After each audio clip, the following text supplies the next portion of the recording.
আমি করব চিকেন কষা। এখানে নিয়েছি আমি 1 কিলো চিকেন, নিয়েছি পেঁয়াজ কুচি, পেঁয়াজের পেস্ট, আদা রসুন জিরের পেস্ট, টমেটো পিউরি, আর নিয়েছি লবণ, হলুদ, লঙ্কার গুঁড়ো আর ভাজা মশলা। তাহলে চলুন করি আমরা আজকে চিকেন কষা। চিকেন কষা করার জন্য আমি এখানে কড়াইয়ে পরিমাণ মতন তেল নিয়ে নিচ্ছি। দিচ্ছি এখানে 2টো তেজপাতা, একটা ডালচিনি। তারপরে এখানে পেঁয়াজ ভাজার জন্য পেঁয়াজ দিচ্ছি।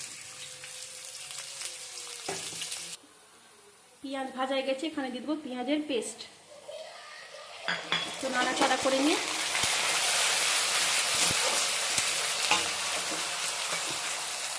এর মধ্যে দিব আদা রসুন জিরের পেস্ট,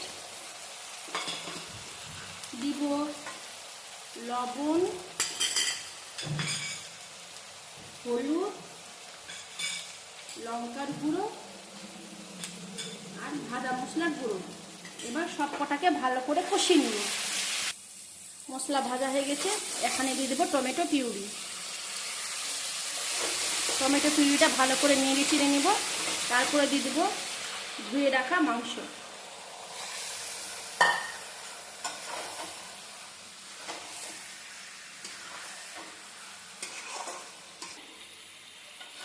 মাংসটা কষানো হয়ে গেছে, আমরা আরেকটু কষিয়ে নেব, তারপরে জল দেব।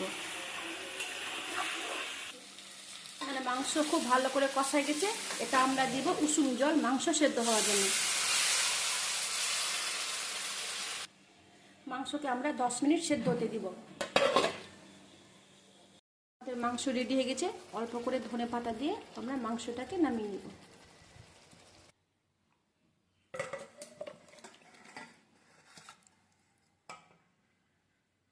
রেডি হয়ে গেছে আমাদের চিকেন কষা।